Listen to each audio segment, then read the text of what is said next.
So now coming to the next part Yeah, of your life, yeah, you came to Pondicherry to Sri Aurobindo Ashram. yeah, You are associated with yeah, many of the people yeah, in the ashram yeah, and teaching physics at the yeah, ashram school. Um, and of course, these futuristic ideas yeah, of change in material plane yeah, and helping shape the direction of evolution, yes, starting to become closer to yeah, spiritual yeah, pursuits yeah, and combination of spiritual and material pursuits. yeah. So let's want, I wanted to hear a little bit more about that. Hmm. I think it is something which belongs to far future, but that does not mean that it will not happen. Perhaps that means that one has to prepare oneself for that far future in many ways. What you are doing today, the way you are preparing or you are doing certain things today, they may not directly get connected with what you have as the prospects of the far future. But that is not the thing. You know that it is bound to happen that way. And it is a kind of a long preparation of your going to that thing. When I come to the ashram here, I knew that I was getting more and more shifted into administrative aspects in Baba Atomic Center. And then I said, this is not going to be of any use to me. And I left and I came to ashram here, you see. Of course, to do anything of that sort of futuristic science, you need a good infrastructure at any place. Surely, ashram does not have that kind of an infrastructure, and it is futile to expect any work of that type being done in a place like ashram. Yet, Shri himself says that ashram is a laboratory. Ashram is a laboratory. Now, that laboratory means preparing yourself from a different angle altogether, having a different perspective of things. You see,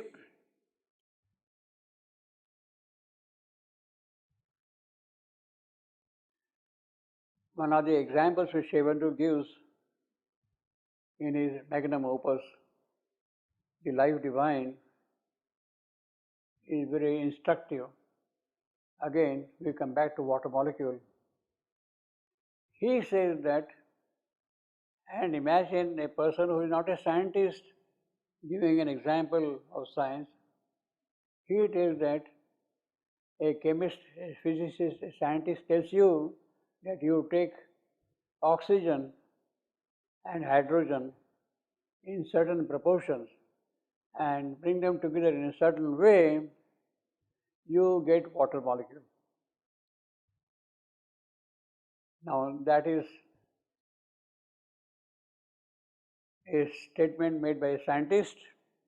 He knows how to take oxygen and hydrogen and strike discharge and then produce water. Or the reverse, you have water molecule, how to dissociate oxygen and hydrogen.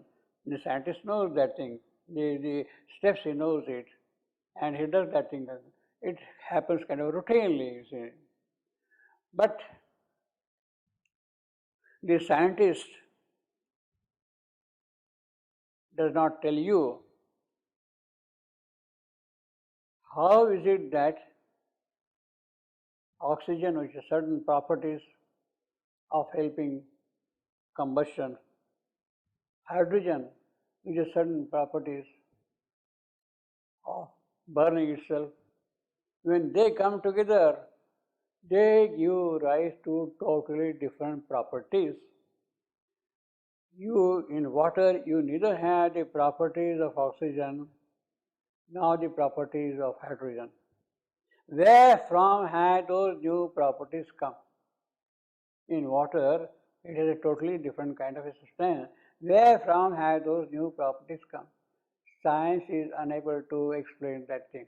Science will tell you, do this, do that, this will happen, what not happen. It will definitely tell you. but it is unable. It knows a certain process, but it does not know the basis behind the operation of this element, what one would call the Sankhya of the material operation. He has absolutely no access to that kind of a thing, you see. Now, to understand that where from the new properties have come, I can't explain that thing at all. I can't explain that thing at all. As a scientist. When water is broken into oxygen and hydrogen, where have the properties of water disappeared and new properties come into existence? I can't explain. I know it has happened. I do it routinely, but I can't explain what happens in that transmutation process. It is happening at every stage. You take neutrons, protons, bring them together, you get this element, you get that compound, all those things. At every grouping stage it happens, you see, at every grouping stage. In fact, what is it that gives rise to new properties due to the elements coming together? That is a field about which science has absolutely no idea. Now, if one can really enter into a kind of a research of that thing, one might get a clue of producing and understanding the material basis of the properties which you see in the physical world. And if you get that hang of it, then you are under control of the material process also, and you can produce something different. You have got a diamond. What is a diamond after all? It is nothing but carbon. You have got coal. It is nothing but the moment you bring that thing in a certain different manner, a diamond crystal has a structural thing. Graphite has a certain structure. Now, in other words, a kind of structural effect has come into existence by which you get new properties. The element is the same, the compound, the material is the same, but you arrange in a certain manner and you produce new property. In other words, there is something at the base of things. The material process is based on some kind of a formulation, what one would call here space. You arrange one atom of carbon here, you get a tetrahedral diamond crystal. You arrange in a different manner, you get another graphite crystal like that, you see. In other words, it is space which is entering into the properties of material creation. Now, if you can integrate space and matter together, then you are able to produce new effects, new properties, new chemicals, new species perhaps, is like that is possible. Scientists will say it is the valency, tetrahedral valency, tetrahedral bond. But what is the tetrahedral bond? What constitutes that bond to give rise to certain properties that nobody knows? See, you have got cyclic compounds, you have got chain compounds in carbon chemistry, in organic chemistry. Now, in other words, simply the arrangement of these things in different manner produces different properties. Some other factor has entered into the scheme of things to produce. Now, if I can get a kind of a hold on that thing, understanding of that thing, then I am at a different level of material creation. And a material species, a new being, new man, new bird, new animal, new trees, I don't know. It's possible. It should be possible. And it should happen. And perhaps that is what secretly, without understanding, without our knowledge of things, nature is pushing us directly or indirectly forward. It is that which will suddenly emerge and then thing will happen. Now, while this is the material science, then see it happens that you see, I will give an example. In physics, it was a wonderful discovery after Einstein's, of course. In fact, even Einstein's own discovery in 1905 that matter and energy are equivalent. Now, it is a very curious kind of a statement. Matter is energy, energy is matter. Yes, it happens. You know how it works. You know that is how the atom bomb works. That a part of matter gets converted into energy and you have got atomic fire. It is a fact also. Now again there, what is it that gives rise to that process? We don't know. You have understood the process, but you have not understood the basic idea which works behind it, underneath that thing. What is it that matter can get converted to energy? How it happens, or the vice versa, energy getting converted into matter, materialization of energy, dematerialization of matter in the form of energy. These are the things which constantly happen here. Now, one says that in physics, one says that matter, interactions in matter are governed by a particle called fermion. Between the tie between one material particle and the other matter is a fermion. For instance, in a hydrogen atom, you have got oxygen, you have got proton, and you have got an electron. Now, how the electron and proton get connected? By means of a fermion, exchanging that. Same thing between proton and proton, electron and electron. The particle interactions which are taking place, they are by the fermions. Now, when you produce from one particular particle energy, when you get converted energy, then you get what is called the bosons. Boson is an exchange particle of light. Fermion is the exchange particle of matter, force. Now, physics tells you that fermions can get converted into bosons and bosons can get converted into fermions. That is what the energy mass equivalence means basically.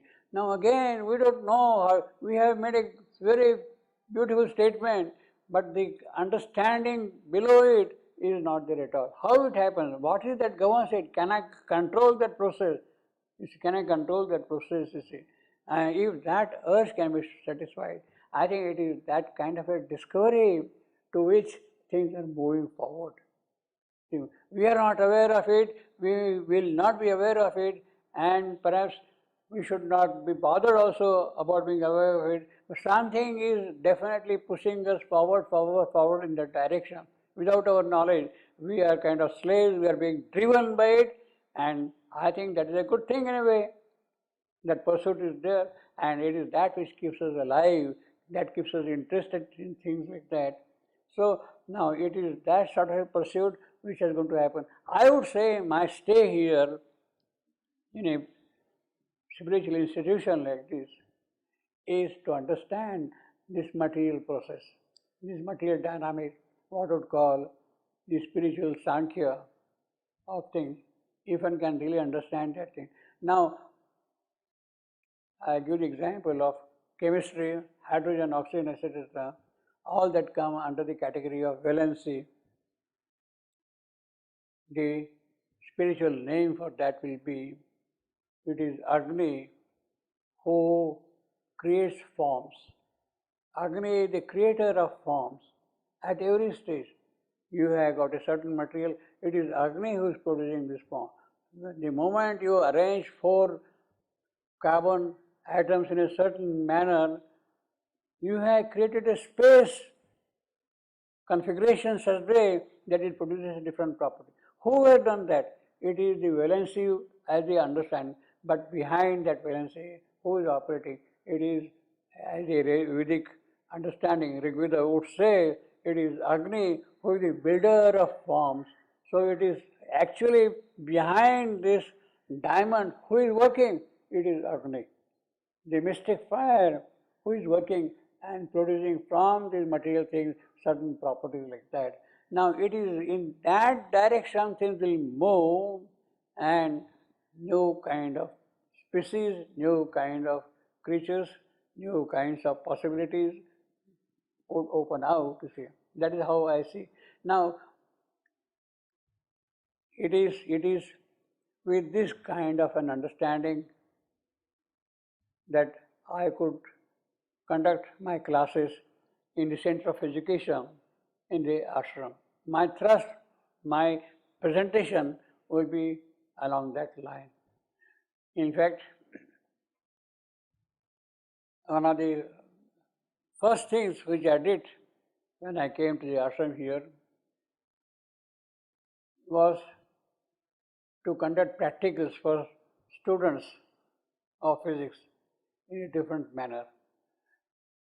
The conventional methods are there. You take this board, you take this boundary, you take this apparatus, you take that apparatus, take a pendulum, and all kind of experiments are there. Yes, they are all right. I said, no, that will not do. I want to now find out all those situations in which certain mathematical formulae are illustrated. And the simplest example is a parabola. You throw a projectile and it takes the path of a projectile.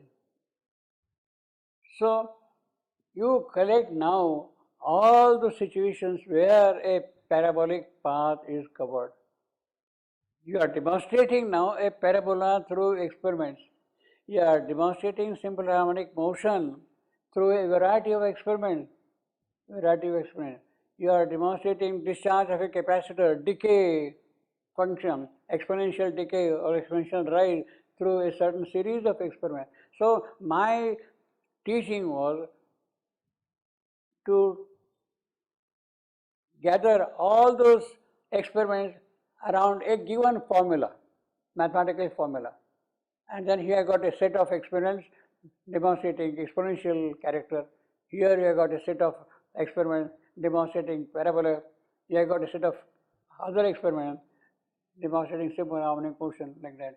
So we have got a book there, we have got tabulated that thing, and you are able to conduct experiments not based on conventional things, but on properties, on mathematical demonstration. You get a different insight into it.